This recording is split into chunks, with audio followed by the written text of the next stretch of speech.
믿음이라는 주제로 살펴보는 두 번째 설교입니다. 제목은 믿음과 영적 침체예요. 지난주에 우리는 거짓 믿음의 세 가지 형태를 배웠습니다. 잠깐만 복습하도록 하죠. 첫 번째, 거짓 믿음이 무엇이라고 그랬죠? 자기 설득이라고 했어요. 이것은 믿음이 아니라고 했습니다. 믿어지지 않는데 어거지로 자기 자신을 설득해서 믿는 척하는 것은 성경이 말하는 참 믿음이 아닙니다. 플라시보 효과나 긍정의 힘, 이런 것들은 믿음이 아니에요. 두 번째가 뭐였습니까? 하나님 설득이라고 했죠. 지성이면 감천이라는 무속신앙적인 믿음, 이것은 성경이 말하는 참 믿음이 아닙니다. 하나님을 설득하기 위해 온갖 정성을 기울이는 것, 하나님을 기어코 꺾어서 내가 원하는 것을 얻어내려고 하는 것, 이런 것은 믿음이 아니에요.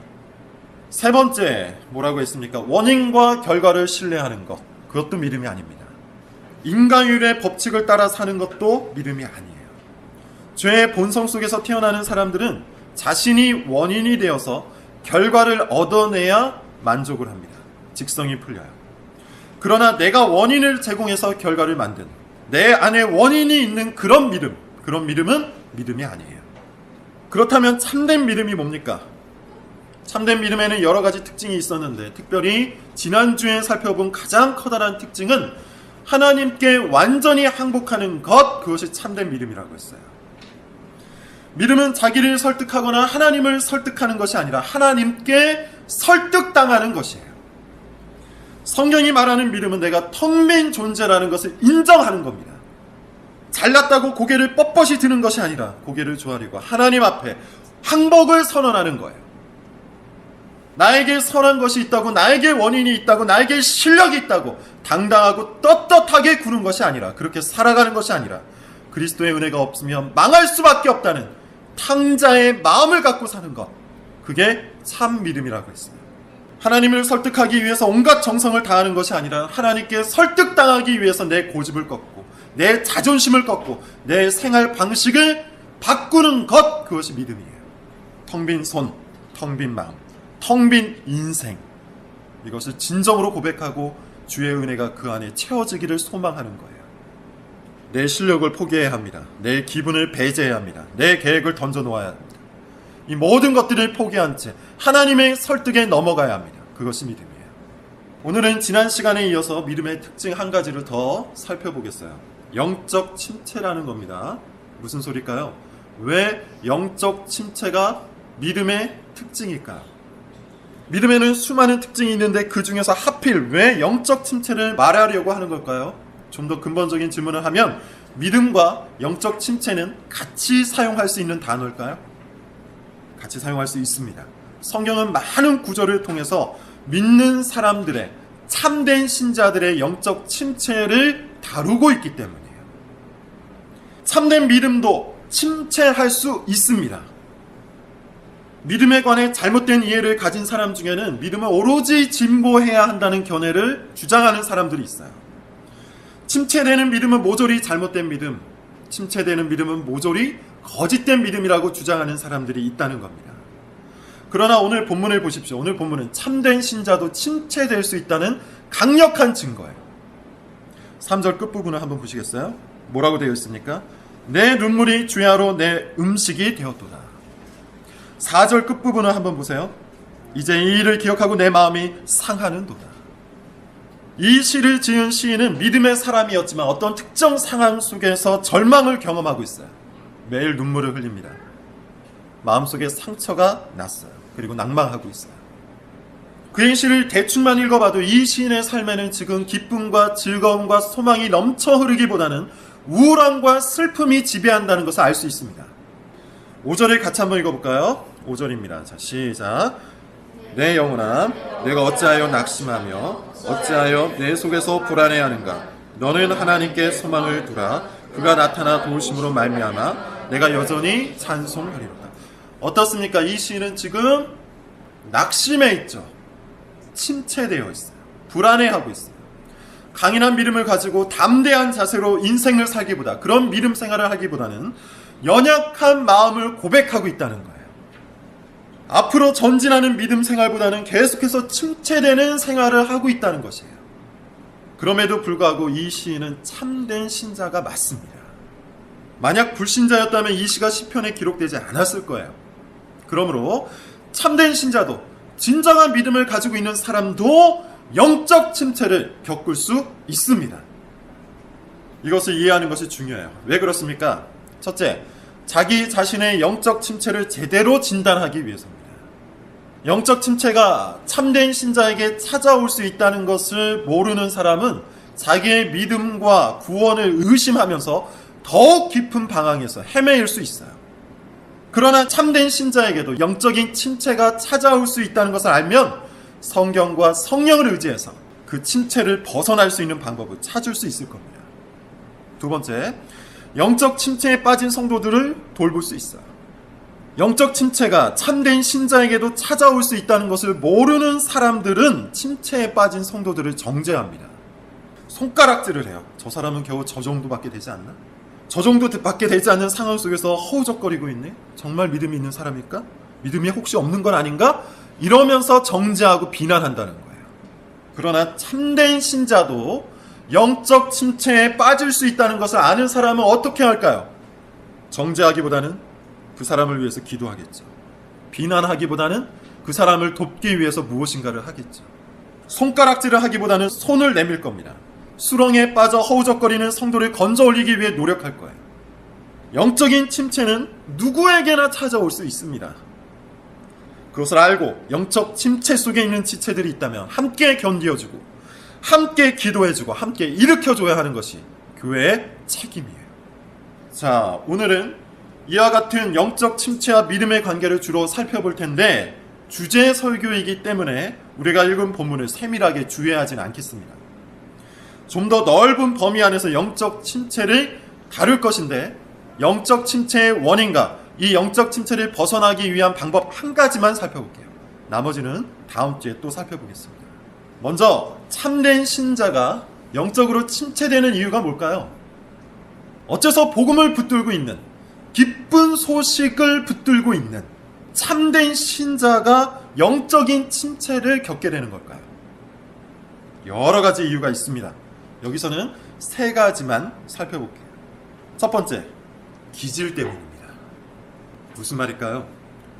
선천적으로 영적인 침체에 잘 빠져들어갈 수 있는 기질이 있다는 거예요. 그런 우울한 기질을 가진 사람들이 있다는 거예요. 저는 지금 심리학적인 말을 하고 있는 것이 아닙니다. 하나님께서는 모든 사람들이 각기 다르게 창조하셨어요. 외모뿐만 아니라 기질도 다르게 창조하셨어요. 어떤 사람들은 담대한 기질을 가지고 태어납니다. 상황에 크게 연연하지 않아요. 다른 사람들의 평가에도 흔들리지 않는 사람들이 있어요. 반면에 어떤 사람들은 예민한 기질을 가지고 태어나요. 상황에 크게 반응합니다. 다른 사람들의 평가에 늘 귀를 기울입니다. 자기 자신을 점검하기 위해 너무 많은 시간을 허비합니다. 그런 사람들이 있다는 거예요. 이 담대한 기질과 예민한 기질은 서로 장단점이 명확해요. 담대한 기질을 가진 사람은 독불 장군이 될 가능성이 높습니다. 상황과 사람들에 대해 예민하지 않기 때문에 자기 뜻대로, 자기 고집대로만 밀고 나갈 수 있기 때문이에요. 좋은 리더가 될 수도 있겠지만 꽉 막힌 사람이 될 수도 있어요. 반면에 예민한 기질을 가진 사람은 다른 사람들을 깊이 돌보고 상황을 잘 분석할 수 있는 사람이 될 수 있을 겁니다. 늘 사람과 상황에 대해 관심을 갖고 있기 때문이에요. 좋은 사람이 될 수 있겠지만 반면 과도한 염려와 불안에 시달릴 수도 있어요. 따라서 참된 신자는 자신의 기질이 무엇인지 알아야 돼요. 그러면서 동시에 자신의 기질대로 살지 않고 그 기질을 하나님의 말씀 위에 올려놓고 절제하고 통제해야 합니다. 난 원래 이렇게 태어났으니 어쩔 수 없어. 이렇게 말하면 안 된다는 거예요. 하나님이 주신 이 기질을 하나님의 말씀대로 사용하겠어. 이렇게 말해야 한다는 거예요. 하나님은 각 사람의 성향과 기질을 사용하시지만 그대로 사용하지 않으시고 성화시켜서 사용하십니다. 그런 의미에서 모든 성도들은 자기 기질이나 자기 성향을 강조하기보다는 그것을 통제하고 절제하기 위해 노력해야 돼요. 중요한 것은 뭡니까? 영적 침체에 좀 더 쉽게 빠져드는 사람들이 있다는 것이에요. 예민한 사람들이 특별히 그래요. 예민한 사람들은 항상 사람들을 살피고 주변 상황에 예민하게 굽니다. 감정이 오르락 내리락 해요. 뿐만 아니라 과도하게 자기 자신을 점검해요. 그러면서 자기 감정에 빠지며 동시에 깊은 영적 침체를 경험하게 돼요. 난 왜 이 정도밖에 되지 않지? 난 어째서 이것밖에 못하지? 이런 생각을 합니다. 이런 생각으로 시작했다가 저 사람은 왜 나한테 저렇게 말하지? 저 사람이 저렇게 말하니까 내가 지금 이렇게 반응하는 것 아닌가? 저 사람은 어째서 저런 행동을 하지? 내가 기분 나쁜 것은 저 사람 때문이야. 이런 생각으로 마무리가 돼요. 이렇게 자기의 우울함, 자기의 감정에 집중하다가 그 우울함을 방어하기 위해 다른 사람 탓을 합니다. 그러다가 다시 그런 생각을 하는 자기 자신을 정죄해요. 이런 생각의 악순환이 점점 더 깊은 침체로 그 사람을 끌고 들어가는 겁니다. 여러분, 성령께서는 우리의 기질을 성화시키시는 분이지만 마귀는 우리의 기질을 이용해서 유혹하는 존재입니다. 그것을 잊지 마시기 바랍니다. 만약 이렇게 내향적인 성향을 지닌 사람이 있다면, 이런 예민한 기질로 태어난 사람이 있다면 자신이 어떤 부분에 있어서 특별히 연약한지를 항상 생각하셔야 돼요. 우리의 교활한 적, 악랄하고 꾀가 많은 저 사탄은 우리의 약점을 정확히 알기 때문이에요. 그리고 그 약점을 공격해서 구원의 기쁨을 뺏어가기 때문이에요. 이것이 신자에게 할 수 있는 사탄의 최대 공격입니다. 한 번 구원을 받은 사람은, 하나님께서 한 번 붙드신 사람은 절대 다시 사탄의 지배 속으로 들어가는 일이 없어요. 구원을 빼앗기지 않는다는 겁니다. 우리의 구원은 결코 소멸되지 않아요. 따라서 악한 사탄은 구원을 박탈할 수 없다는 것을 알고 대신에 구원의 기쁨을 박탈하려고 해요. 구원의 기쁨을 박탈하려고 있는 힘껏 맹렬하게 공격을 한다는 겁니다. 모든 것을 사용하는데 그 중에서도 특히 우리의 기질을 이용해 먹는다는 거예요. 담대한 기질을 가진 사람에게는 오로지 자기 뜻만 바라보게 합니다. 그래서 고집쟁이로 만들어버려요. 예민한 기질을 가진 사람에게는 계속해서 예민하게 만들어요. 그래서 늘 불안해하고 늘 염려하게 만들고 늘 걱정하도록 만듭니다. 이를 통해서 구원의 기쁨을 누리지 못하게 하는 것이죠. 따라서 우리는 자기 성향을 잘 살펴야 돼요. 내가 어떤 기질인지, 어떤 부분에 있어서 연약한 사람인지, 사탄이 어떤 부분을 계속해서 공격하고 있는지. 예민한 기질을 가진 사람은 영적인 지체 속에 더 자주, 더 빨리, 더 쉽게 빠져들 수 있다는 것을 깨닫고 자기 자신의 성향을 놓고 늘 고민하고 생각하셔야 된다는 겁니다. 두 번째, 영적 침체를 불러오는 또 다른 이유는 신체적인 피곤함 때문이에요. 신체적인 피곤함. 이건 또 무슨 소리일까요? 너무 세속적인 진단인가요? 그렇지 않습니다. 우리가 인간의 몸을 갖고 이 땅 위에서 살아가는 한 우리는 몸의 영향을 절대적으로 받게 되어 있어요. 몸이 우리의 영혼에 영향을 미친다는 생각은 전혀 잘못된 생각이 아닙니다. 오히려 그 반대, 몸과 영혼이 서로 분리되어서 전혀 영향을 미칠 수 없다는 생각이 잘못된 생각이에요. 우리는 이것을 이미 고린도전서 6장에서 배웠습니다. 몸으로 하는 모든 것들은 우리의 영혼에 그대로 영향을 미쳐요. 몸이 피곤할 때 우리는 영적인 피곤함도 동시에 경험할 수 있습니다. 찰스 스펄전이라는 19세기에 아주 유명한 설교자가 있어요. 설교의 황태자라고 불렸던 분인데 이분도 때때로 영적인 침체를 심각하게 경험했다고 합니다. 그때가 언제냐면 통풍을 앓을 때. 찰스 스펄전 목사님은 평생 동안 통풍이라는 병을 앓으셨고 결국 그 병 때문에 돌아가셨는데 이분이 통풍을 앓을 때마다, 이 병이 찾아올 때마다 심각한 영적 침체에 시달렸다고 합니다. 몸에 문제가 생기면 영혼에 문제가 생길 수 있어요. 질병에 걸리면 마음이 연약해지고 믿음이 흔들릴 수 있어요. 너무나 피곤하면 모든 것이 귀찮아지고 신앙생활도 힘들 수 있어요. 이것을 인정해야 돼요. 종종 신체적인 문제를 영적인 문제로 오해하는 사람들이 있습니다. 그래서 병이 걸리면 더 열심히 기도해야 한다고 말하는 사람들도 있고, 과로하는 사람에게 시간을 더 쪼개서 성경도 읽고 기도도 하라고 권면하는 사람들도 있어요. 그러나 이것은 잘못된 진단이요, 잘못된 처방입니다.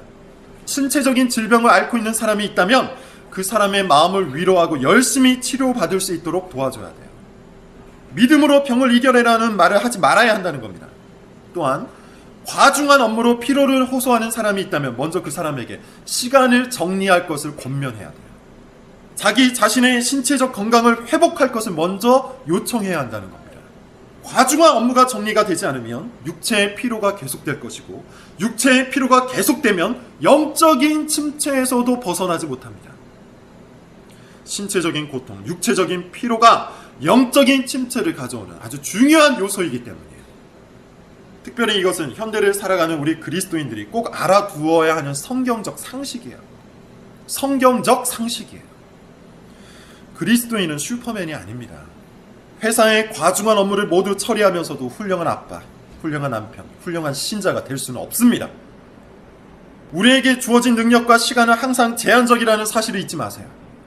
우리가 사용할 수 있는 에너지도 항상 제한적이라는 것을 잊지 마세요. 회사 업무에 자신의 모든 것을 쏟아부었는데 거기에 자신의 시간과 능력과 에너지와 정신과 육체를 전부 쏟아부었는데 어떻게 피곤하지 않을 수 있습니까? 어떻게 영적인 침체를 막을 수 있습니까? 어떻게 가장의 역할을 할 수 있겠습니까? 어떻게 훌륭한 신자가 될 수 있겠습니까? 이것은 상식이에요. 성경이 말하는 상식이에요. 그러므로 성경은 우리에게 항상 먼저 그의 나라와 그의 의를 구하라고 하는 겁니다. 먼저예요. 먼저라는 말은 우리 마음의 우선순위를 말하는 것이고 우리 시간의 우선순위를 말하는 거예요. 이것을 깨닫지 못하는 사람은 늘 바쁨을 호소하면서 육체의 피로를 경험하게 될 것이고 점점 더 깊은 영적인 침체 속으로 가라앉게 될 겁니다. 피곤하면 침체됩니다. 이 부분에 대해서 의사이면서 목사셨던 마틴 로이드 존스 목사님의 이야기를 들어보죠. 그분께서 이렇게 말합니다. 실제로 침체의 문제 때문에 상담하려고 찾아오는 이들을 만나보면 신체적인 데 주된 원인이 있는 것이 분명한 경우가 많습니다. 일반적으로 그런 이들은 피로나 과로나 질병의 문제를 안고 있습니다. 우리는 몸과 정신과 영혼을 가진 존재이기 때문에 영적인 문제와 신체적인 문제를 분리해서 생각할 수가 없습니다. 아무리 위대하고 훌륭한 그리스도인이라도 몸이 쇠약해지면 건강할 때보다 영적 침체의 공격에 노출되기 쉽습니다. 이것이 로이드 존스 목사님의 진단이에요. 여러분 잊지 마십시오. 몸이 영혼에 영향을 미칩니다. 자신의 신체를 잘 관리하는 것도 경건 생활의 일부예요. 셋째, 영적 침체의 핵심적인 요인, 죄 때문입니다. 가장 큰 원인이에요. 죄가 우리를 영적으로 침체되게 만듭니다. 죄는 전방위적인 것이에요. 우리가 죄를 짓게 되면 그 죄는 우리의 모든 것을 전염시킵니다. 우리의 모든 영역을 공격합니다. 정신을 흐릿하게 만들어요. 죄에 사로잡힌 사람은 무엇이 옳고 그른지 판단할 수 있는 분별력을 잃어버려요. 어리석은 사람이 되어버립니다. 아무리 똑똑한 사람이라 해도, 아무리 공부를 많이 한 사람이라고 해도 죄를 짓는 순간부터는 어리석은 사람, 정신이 혼미한 사람이 되어버려요. 혼미한 정신으로 영적인 침체 가운데 들어가게 됩니다. 육체도 죄의 영향을 받아서 아주 피곤하게 됩니다. 많은 일을 하지 않는데도 늘 피곤해요. 계속 누워있는데도 날마다 게으르게 사는데도 항상 피곤합니다. 이런 사람은 죄를 의심해보세요. 죄를 짓고 사는 사람이 활기차게 사는 경우는 없기 때문이에요. 마음도 늘 혼란하겠죠. 욕망과 말씀이 항상 혼란하게 마음속에서 뒤섞여 있기 때문에 힘들어요. 욕망을 따르고 싶은 강렬한 마음이 있지만 또한 말씀으로 인한 죄책감도 강하기 때문에 마음속에서 이 두 가지가 항상 충돌하기 때문에 내적인 힘이 사라져버려요. 그래서 항상 피곤해하는 것이죠. 죄는 우리 영적인 침체로 끌고 들어가는 가장 강력한 힘입니다. 예전에 어떤 청년이 깊은 침체를 호소하면서 상담을 한번 하러 온 적이 있어요. 늘 피곤하다는 것이죠. 뭘 해도 힘이 안 나고 교회에 와도 우울하기만 하다는 거예요. 그럴 수 있죠. 방금 말한 것처럼 여러 가지 상황과 여러 가지 이유 때문에 이런저런 침체를 경험할 수 있습니다. 근데 이 청년은 좀 더 심각했어요.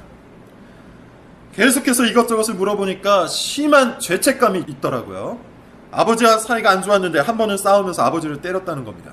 또 포르노를 주기적으로 보기도 하고 음란한 상상을 즐기기도 한대요. 또 사람들을 아주 쉽게 미워하는데 지금도 교회 지체와 심각한 관계에 있다고 합니다.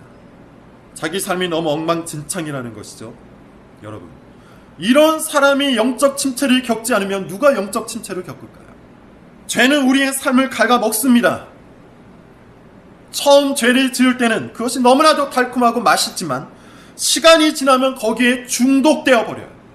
달콤하지도 않고 맛이 있지도 않은데 그 죄를 무의식적으로 즐기게 된다는 거예요. 결국 그 죄는 우리의 기쁨과 즐거움을 모조리 빼앗아갑니다. 평안을 파괴해버립니다. 대신에 불안을 심어놓아요. 행복을 던져버립니다. 대신에 그 자리에 두려움을 가져와요.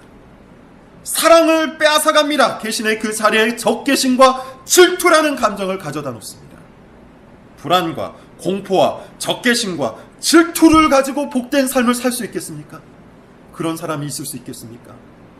영적인 승리를 맛볼 수 있는 사람이 있겠습니까? 죄로 인해서 불안과 공포와 적개심과 질투를 갖게 되면 그 사람은 필연적으로 침체에 빠져들 수밖에 없는 거예요. 이것은 당연한 겁니다. 세 가지를 말했어요. 뭡니까? 기질, 신체적인 문제, 죄. 이 세 가지는 우리를 영적인 침체로 끌고 들어가는 주된 원인이에요.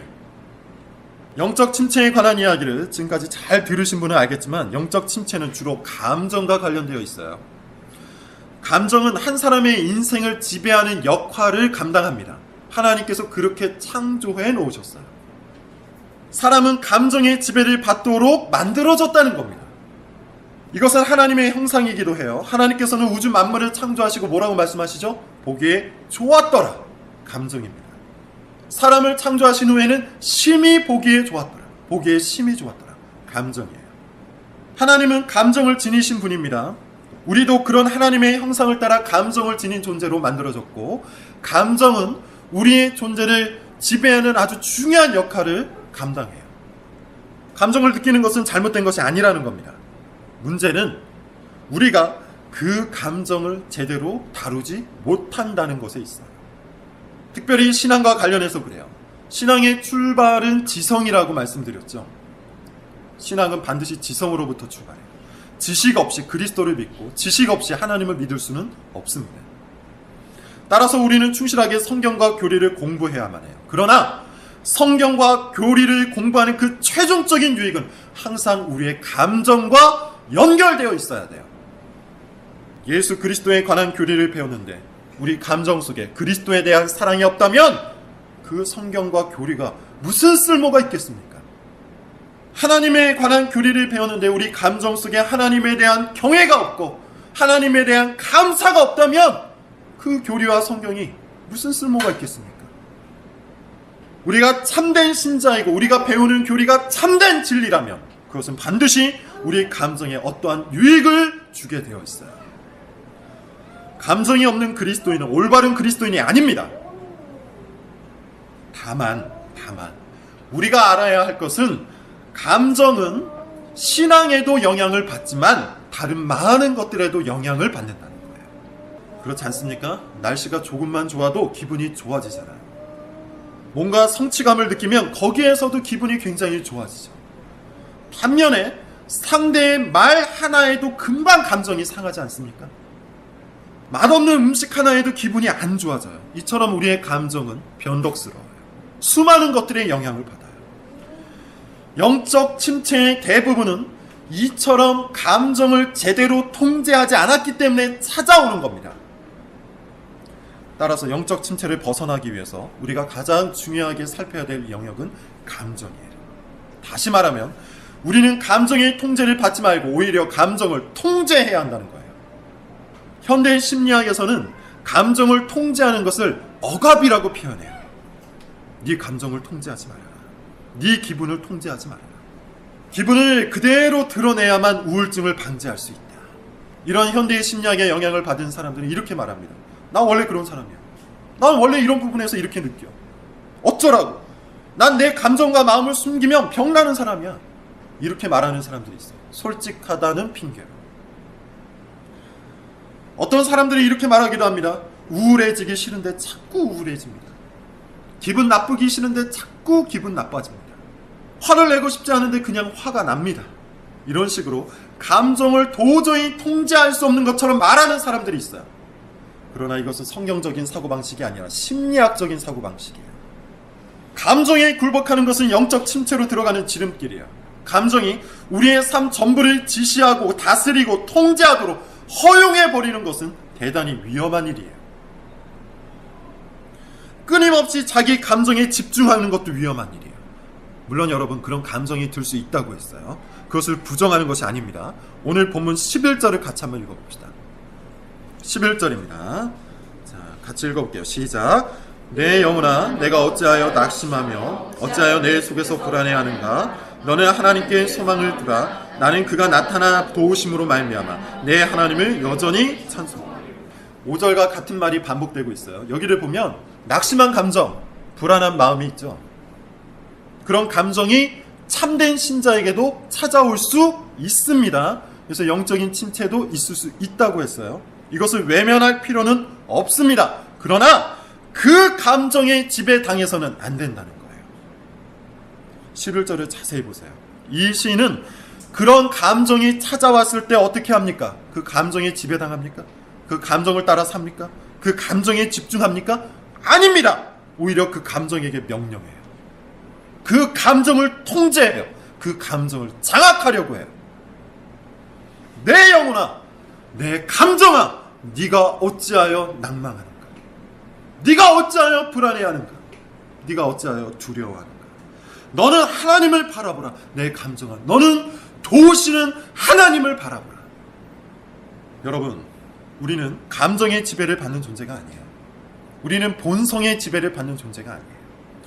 우리는 자아와 본성 속에서 만들어진 감정의 통제를 받는 존재가 아니에요. 비록 우리가 이 땅 위에서 여전히 연약한 존재이기 때문에 수많은 변수를 통해서 감정이 오르락 내리락 하는 것은 맞지만, 이로 인해서 일시적으로 영적 침체에 빠지는 것도 맞지만, 그 감정을 따라가는 존재는 아니에요. 그 감정대로 살아가는 존재가 되어서는 안 된다는 겁니다.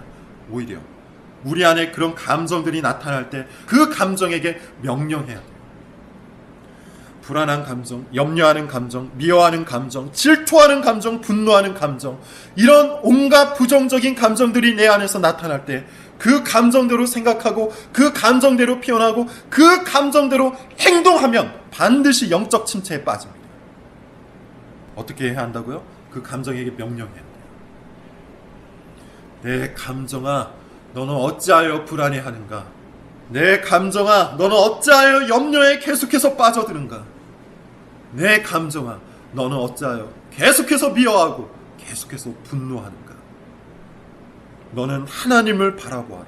하나님으로 인한 참된 감정을 소유하여라. 이렇게 외쳐야 하는 겁니다. 여러분, 감정을 통제하시기 바라요.